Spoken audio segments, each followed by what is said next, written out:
तो बात करते हैं भाटी गांव की घटना के बारे में। जी हाँ दोस्तों, हनुमानगढ़ राजस्थान के हनुमानगढ़ जिले की भादरा तहसील के अंतिम छोर पर बसा है गांव भाटी, जहां पर विद्यार्थियों को, छात्र छात्राओं को फेयरवेल पार्टी के दौरान शराब परोसी गई थी। जी हाँ दोस्तों, घटना जो है वो करीबन आज से 2 दिन पहले की है, जहां पर फेयरवेल पार्टी के दौरान बच्चों को शराब परोसी गई थी। ये इस बात की पुष्टि तब जब होती है जब छात्राएं जाकर के अपने घर पर अपने परिजनों को बताती हैं कि आज इस तरह की घटना हमारे साथ हुई थी। और जब मीडिया वहां पर पहुंच जाती है तो प्रिंसिपल जो है वो सार्वजनिक रूप से इस बात को एक्सेप्ट भी करते हैं और ये बात कहते हैं कि गांव वाले और प्रशासन जो हमें सजा देना चाहे वो हम सजा वहन और सहन करने के लिए भी तैयार है। हालांकि ग्रामीण इस बात को लेकर के अड़े हुए हैं कि उनको जो है तमाम स्टाफ को वहां से उनको सस्पेंड किया जाए और विभागीय कार्रवाई के दौरान तमाम जो प्रिंसिपल है या फिर जो भी इन्वॉल्व है उनको वहां से तबादला करके दूसरी अन्यत्र जगह पर भेजा जाए या फिर कोई अन्य ठोस कार्रवाई और कानूनी कार्रवाई की जाए। जी हाँ दोस्तों, फेयरवेल पार्टी के दौरान ऐसी घटनाएं काफ़ी देखने को मिलती है, लेकिन जब एक सरकारी गवर्नमेंट टीचर इस तरह की घटना करता है तो वो और भी ज़्यादा अपने आप में आश्चर्यचकित बात है, क्योंकि गवर्नमेंट टीचर जो होता है उसके ऊपर काफ़ी डिसिप्लिनरी एक्शन किए जा सकती हैं, उसके ऊपर विभागीय कार्रवाई की जा सकती है और उसके ऊपर आईपीसी की धाराओं के तहत मुकदमे दर्ज किए जा सकते हैं।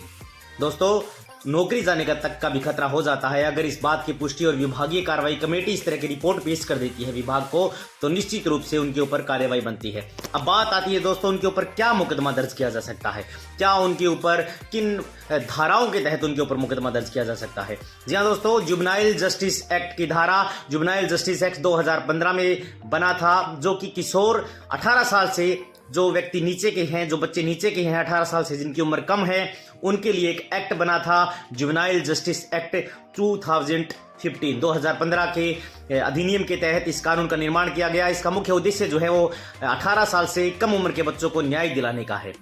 अगर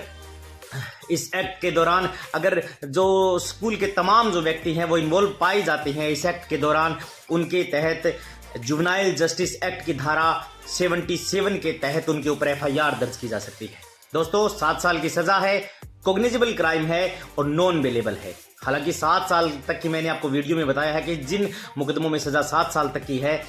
उनमें 7 साल तक की सजा जो है वो पुलिस थाना जो है वो सीआरपीसी की धारा 41A का नोटिस देकर के उनको छोड़ देता है, गिरफ्तार नहीं करता। लेकिन ये कोई जरूरी नहीं है कि अगर 7 साल तक की किसी में सजा है तो पुलिस उनको गिरफ्तार भी नहीं करे।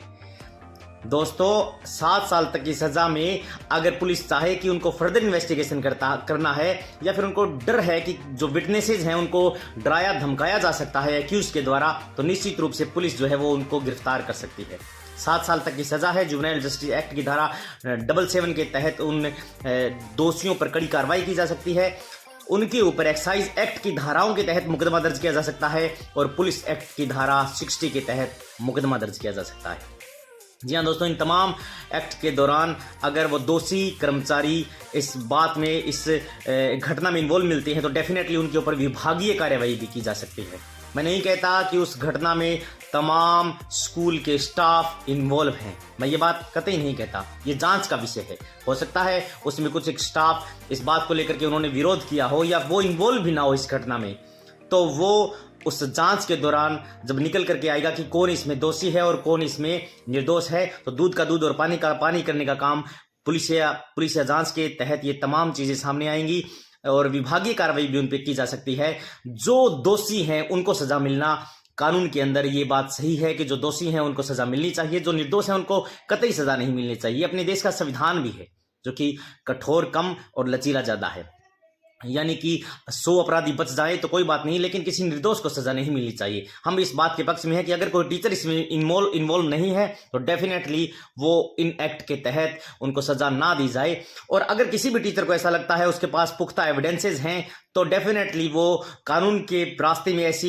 कई ऐसे रास्ते हैं जिनके तहत वो अपना बचाव भी कर सकता है, वो अपना डिफेंस भी कर सकता है, वो एंटिसिपेटरी बेल के लिए भी जा सकता है, वो जो है 482 में क्वेश्चन के लिए भी जा सकता है। इसलिए डेफिनेटली उन लोगों पर कड़ी कार्रवाई होनी चाहिए जो लोग इस घटना में दोषी पाए जाते हैं। थैंक यू दोस्तों।